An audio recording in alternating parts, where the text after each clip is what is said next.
नमस्कार, आप देख रहे हैं एमजी न्यूज। आपके साथ मैं नीला। शहर और आसपास की खबरों को लेकर हम हाजिर हैं। शुरू करेंगे प्रमुख खबरों से। उदयमान भगवान भास्कर को अर्घ देने के साथ ही समाप्त हुआ चैती छठ। व्रतधारियों ने अपने परिवार के लिए खुशहाली का मांगा आशीष। शहर के एमजीएम अस्पताल का मंत्री सरयू राय ने किया दौरा, ली कई जानकारियां, एक एक कर कमियों को दूर करने का दिलाया भरोसा। जमशेदपुर स्थित सीआरपीएफ कैंप में लगाया गया पेंशन अदालत, एक ही छत के नीचे लाभुकों को मिली सभी सुविधाएं।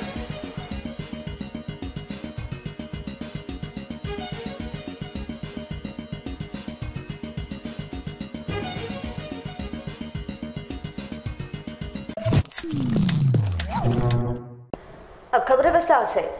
उदयमान भगवान भास्कर को अर्घ देने के साथ ही लोक आस्था का महापर्व चैती छठ का समापन हो गया। जमशेदपुर शहर के सभी जलाशयों में व्रतधारियों ने सूर्य देव की आराधना विधिवत रूप से की। उदयमान भगवान भास्कर को शुक्रवार को व्रतधारियों ने अर्घ देकर सुख समृद्धि और खुशहाली की कामना की। जमशेदपुर शहर के सभी जलाशयों में पौ फटते ही भगवान भास्कर की आराधना शुरू हो गई थी। सभी व्रतधारी एवं उनके परिजन इस दौरान सूर्य देव की आराधना की और सभी सूर्य देव की आराधना में लीन दिखे। उदयमान सूर्य को अर्घ देने के साथ ही लोक आस्था का महापर्व चैती छठ संपन्न हो गया। पूजा को ध्यान में रखते हुए सुरक्षा के भी व्यापक इंतजाम किए गए थे।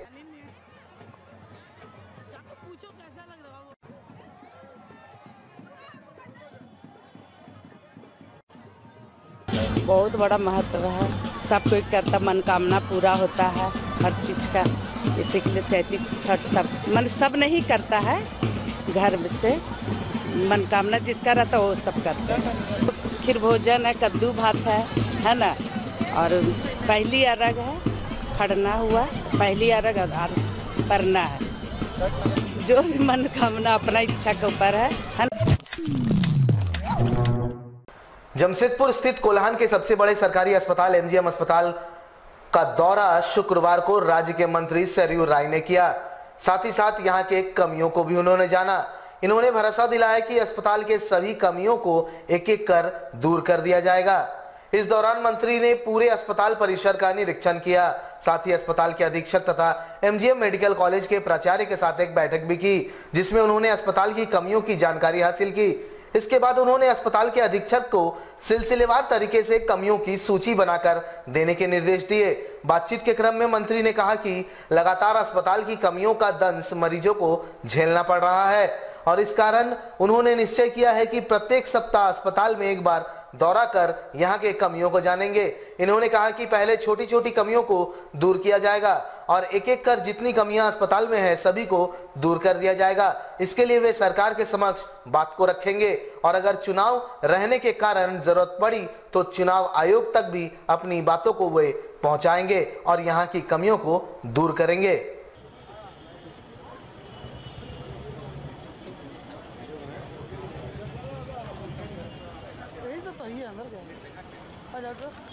हमने तय किया है कि हर सप्ताह एक दिन अस्पताल में जाकर उसके प्रबंधन से बात करेंगे कि अस्पताल अगर सुचारू रूप से नहीं चल रहा है तो इसके कारण क्या है। आज भी मैंने कहा है कि आप जो कारण बताइए, सरकार से आपको जो मदद चाहिए वो बताइए, एक एक करके पॉइंटेड बताइए। पहले हम जो न्यूनतम आवश्यकताएँ हैं अस्पताल की, वो आवश्यकताओं को सरकार पूरा कर दे, तभी हम नीचे निरीक्षण कर सकते हैं कि भाई आप में ये कमी है। इतना सब होने के बाद आज अगर अस्पताल में ड्रेसर नहीं है, वार्ड बॉय नहीं है, सफाई कर्मचारी की कमी है और हम घूम कर देखें कि साहब आपके यहाँ सफाई नहीं है, तो इसका तो कोई औचित्य नहीं लगता है। इसलिए मैंने प्रबंधन से ही कहा है कि आप लोग ये एक पॉइंट वाइज बना कर दीजिए कि ये चीज़ें प्रायोरिटी वाइज होनी चाहिए। मैं आपकी तरफ से पैरवी करके सरकार से उसको कराऊंगा। हमारी बात मुख्य सचिव से भी हुई, हमारी बात स्वास्थ्य सचिव से भी हुई, मैं और लोगों से भी बात करूंगा। अगर चुनाव हो रहा है, चुनाव आयोग की ज़रूरत पड़ेगी तो वहाँ भी प्रॉपर चैनल से जाकर वो बात करेंगे कि भाई ये कमी अस्पताल है, मानवीय दृष्टिकोण से इस पर परमिशन देना चाहिए।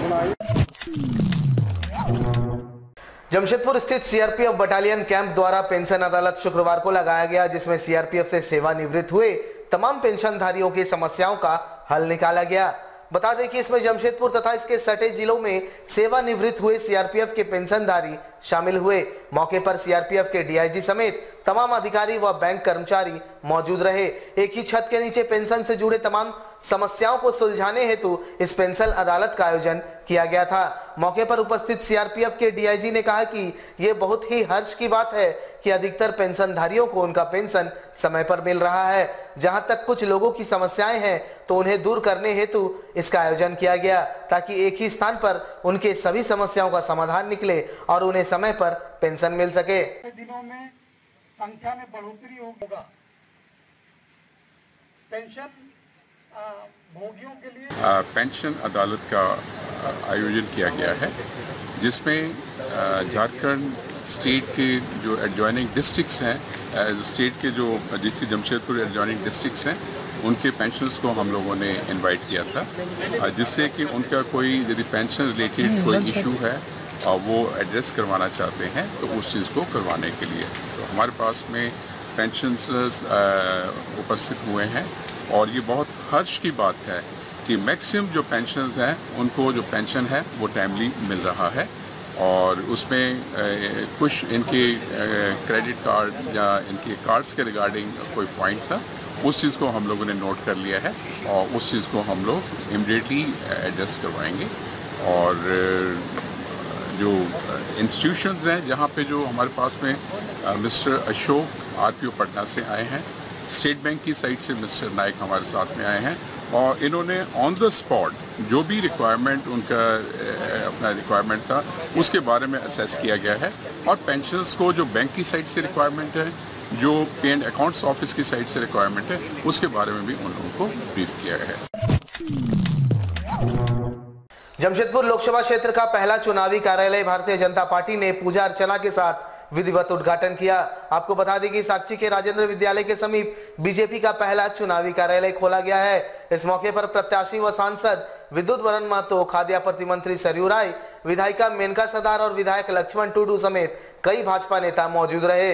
इस मौके पर भाजपा प्रत्याशी विद्युत वरण महतो ने महागठबंधन के प्रत्याशी चंपई सोरेन पर सीधा वार करते हुए कहा कि चंपई सोरेन भगोड़ा है, उन्हें जमशेदपुर की दिशा के बारे में जानकारी नहीं है, कौन सा गांव और कौन सा पंचायत कहां पर है वे ये भी नहीं जानते हैं और ये जानते जानते ही चुनाव भी खत्म हो जाएगा। साथ ही आम आदमी पार्टी के प्रत्याशी के ऑडियो वायरल के मामले में विद्युत वरण महतो ने साफ कर दिया कि मेरे पास पैसा नहीं है और हमने या हमारे किसी भी आदमी ने पैसे की पेशकश नहीं की है। सबूत मिल जाए तो राजनीति से वे संन्यास ले लेंगे। वैसे भाजपा प्रत्याशी विद्युत वरण महतो अपनी जीत के प्रति पूरी तरह आश्वस्त हैं। वैसे भाजपा विकास के मुद्दे पर लोगों से वोट मांगेगी।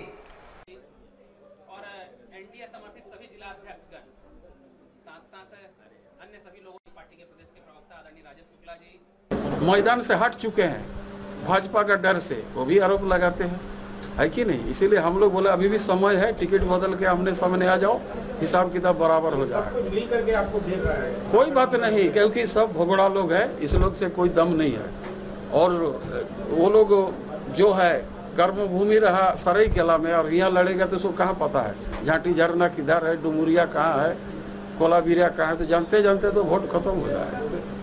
छिटा कसी चलते रहता है, इलेक्शन में होता रहता है, लेकिन हम लोग का उद्देश्य है अब की बार 400 पार उसको पूरा करना है। इसमें कहीं पर नहीं है मेरा नाम में 10 लाख रुपया, मैं जनता मुझे चंदा दे के लड़ा रहा था, हम 10 लाख क्या, मेरा खानदान 10 लाख एक साथ नहीं देखा तो हम कहाँ से 10 लाख। और हम लोग साधारण परिवार का है, जो चीज़ सोची नहीं सकता, मैं नहीं, मेरा पार्टी नहीं, मेरा विजन नहीं, ऐसा चोरी छिपा काम करके हमको चुनाव नहीं जीतना। एकदम जांच होगा, इसके लिए सरकार है, प्रशासन है, चुनाव आयोग है, उस पर निष्पक्ष देखेंगे। और हम लोग का उस पर कोई भी आदमी जाएगा, हम लोग राजनीति छोड़ देंगे। अगर उसका ऊपर आरोप गठित होता है हम लोग ऊपर थोड़ा भी तो हम लोग छोड़ देंगे, लेकिन उनको ही करना है, उसको जेल जाने के लिए भी तैयार है। जो आदमी सब अच्छी हरकत करे, कोई भी व्यक्ति, समाज से बड़ा और कानून से बड़ा कोई नहीं होता है, और इस तरह का हरकत ना करे वही बढ़िया है। हम किसी का नाम नहीं लेकर कोई ऐसा करे तो उसके लिए नियम है, कानून है, संविधान में बहुत कुछ हो सकता है। जमशेदपुर में रामनवमी की धूम देखी जा रही है, जहां भक्तों के लिए 20 लाख से अधिक के आभूषणों का श्रृंगार किए पवन पुत्र हनुमान आकर्षण का केंद्र बने हुए हैं, जहां आतिशबाजी देखने आए लोग हादसे का शिकार हो गए। हालांकि इसमें 2 की स्थिति नाजुक बनी हुई है। भालूवासा स्थित श्री श्री सार्वजनिक जम्बू अखाड़ा समिति द्वारा भव्य कलश यात्रा निकाली गई, जहां कई झांकियां भक्तों के लिए आकर्षण का केंद्र था। यहां आतिशबाजी को देखने के लिए हजारों की भीड़ नजर आ रही थी। एक अनुमान के मुताबिक लगभग 5 लाख के राशि से अधिक की आतिशबाजी हर वर्ष अखाड़ा समिति द्वारा की जाती है, जिसे देखने के लिए दूर दराज से लोग आते हैं। वहीं साल में एक बार पवन पुत्र हनुमान का श्रृंगार चांदी के बने आभूषणों से भी किया जाता है, जिसकी लागत 20 लाख से भी अधिक है, जिसे देखने के लिए हजारों की संख्या में श्रद्धालु पहुंचते हैं। वहीं आतिशबाजी देख रहे लोग उस वक्त हादसे का शिकार हो गए जब बारूद की चिंगारी का एक टुकड़ा फटाके के भंडार के ऊपर जा गिरा और वहां पहले से उस स्थान पर खड़े लोग आतिशबाजी का नजारा देख रहे थे। वहीं बम के फटने से अफरा तफरी का माहौल उत्पन्न हो गया, जहां लोग अपनी जान बचाकर भागने के क्रम में 20 फीट ऊंचे पुल से नीचे छलांग लगा दिए, जहां 1 दर्जन से अधिक लोगों को गंभीर चोटें आई है। हालांकि 2 की स्थिति काफी नाजुक बनी हुई है, जिन्हें टाटा मुख्य अस्पताल में भर्ती कराया गया है।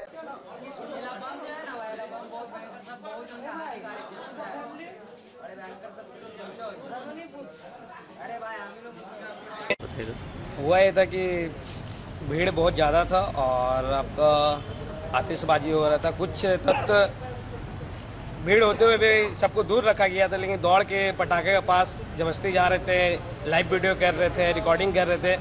अचानक उन लोग पुलिया के किनारे में सब बैठ के वहाँ से रिकॉर्ड कर रहे, बैठ के पटाखा का आतिशबाजी सब देख रहे थे। वही पटाखा उनके सामने आकर फूटा, जिसके कारण उन्होंने अचानक नाला में जाके सब नीचे गिर गए, जिसमें 4 जन घायल हुए हैं, जिसमें से 2 जन तो ट्रीटमेंट करा के गए हैं, उनका हालत अभी ठीक है। और 2 जन मेरे नज़र में जो हम देखें तो उनको TMH लेके गए हैं और देखिए अभी तो उनका भी हालत नाजुक बना हुआ। लेकिन लोकसभा चुनाव को लेकर झारखंड सरकार के खाद्य आपूर्ति मंत्री सरयू राय ने अपने बिष्टुपुर स्थित आवासीय कार्यालय पर सोशल मीडिया के प्रभारियों के साथ बैठक की और इस चुनाव में सोशल मीडिया का उपयोग कैसे करें और ज्यादा से ज्यादा वोट बीजेपी को कैसे मिले, इसको लेकर रणनीति तय की गई। उधर खाद्य आपूर्ति मंत्री सरयू राय ने अपने कार्यकर्ताओं को साफ निर्देश देते हुए कहा कि सोशल मीडिया का दुरुपयोग नहीं होना चाहिए। पार्टी की गतिविधि, पार्टी की योजना और पार्टी के तरफ से आम लोगों का जो सूचना है उसे शेयर किया जाना है। इसकी जानकारी सोशल मीडिया के जरिए ही लोगों को दिया जाए। वैसे मंत्री जी ने साफ तौर पर सोशल मीडिया पर भड़काऊ शब्द का प्रयोग करने, आपत्तिजनक फोटो डालने एवं किसी को ठेस पहुंचाने ऐसे शब्द के प्रयोग पर रोक लगा दी है।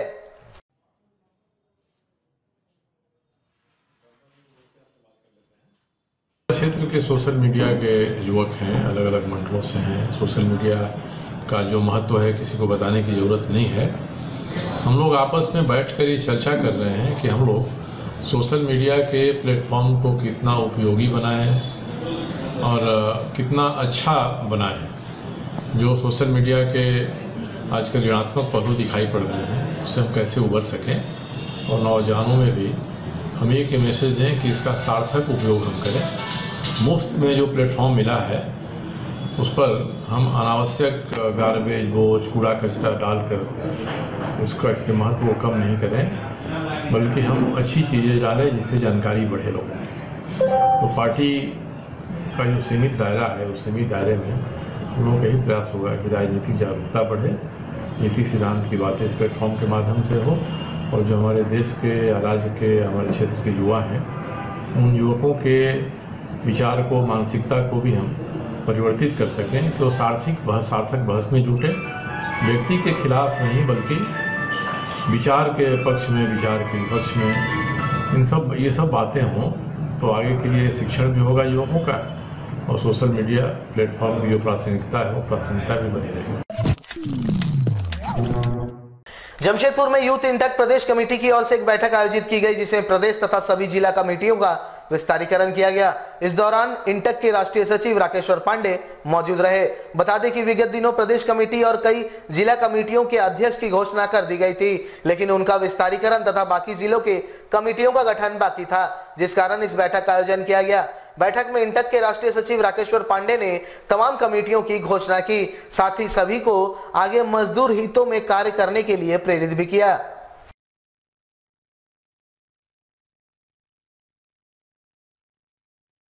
स्टेट का यूथ इंटक है, उसकी कमेटी का विस्तारीकरण किया जा रहा है।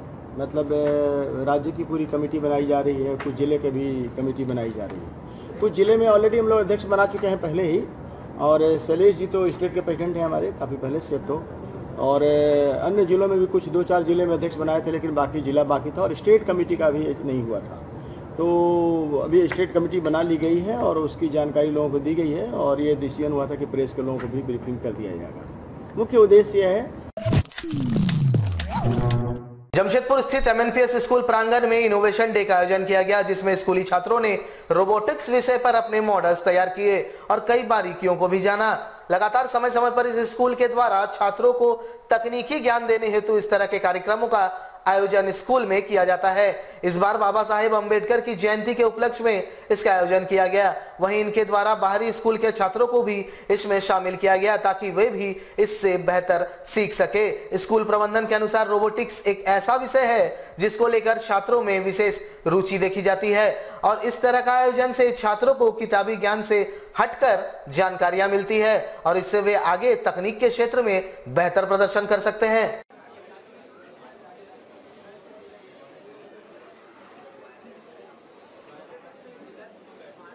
मोतीलाल नेहरू पब्लिक स्कूल में हम लोगों ने BR अम्बेडकर की जयंती के उपलक्ष्य में एक इनोवेशन डे का ऑर्गेनाइजेशन किया है, जो कि सभी बच्चों को एक मौका देता है रोबोटिक्स को सीखने में और उनके द्वारा एक नई इनोवेशंस को करने में। लोयोला प्रोजेक्ट स्कूल के साथ में अपना कोलैबोरेशन कर रहे हैं और उनको भी मौका दे रहे हैं कि वो आएँ और हमारे ATL लैब में कुछ सीखें, कुछ नया बनाएं। बच्चे रोबोटिक्स को लेकर बहुत उत्साहित हैं, हमेशा से रहते हैं, क्योंकि इसमें उन्हें कुछ करने को मिलता है, कुछ नया, जो कि उनकी किताबी पढ़ाई से कुछ अलग होता है।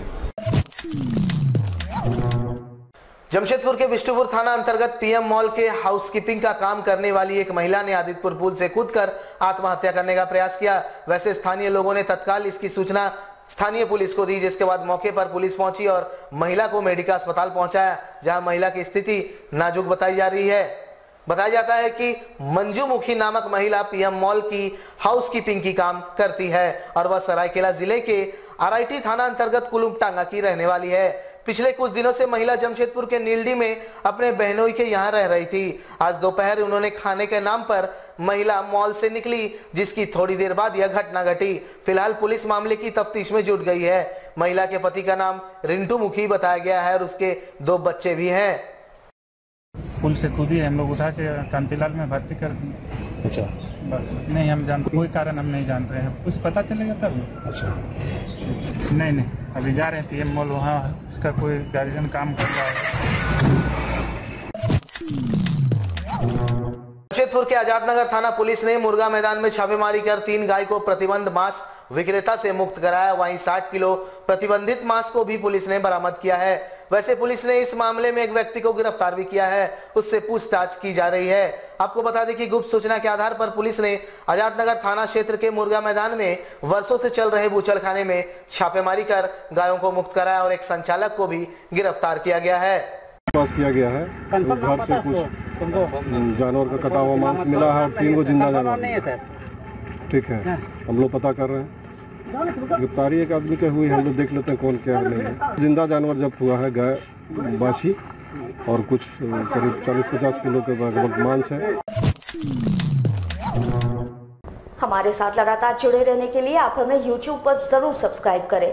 आज के लिए बस इतना ही। कल आपसे फिर मिलेंगे कुछ नई खबरों के साथ। तब तक के लिए AMG न्यूज की पूरी टीम को दीजिए इजाजत। नमस्कार।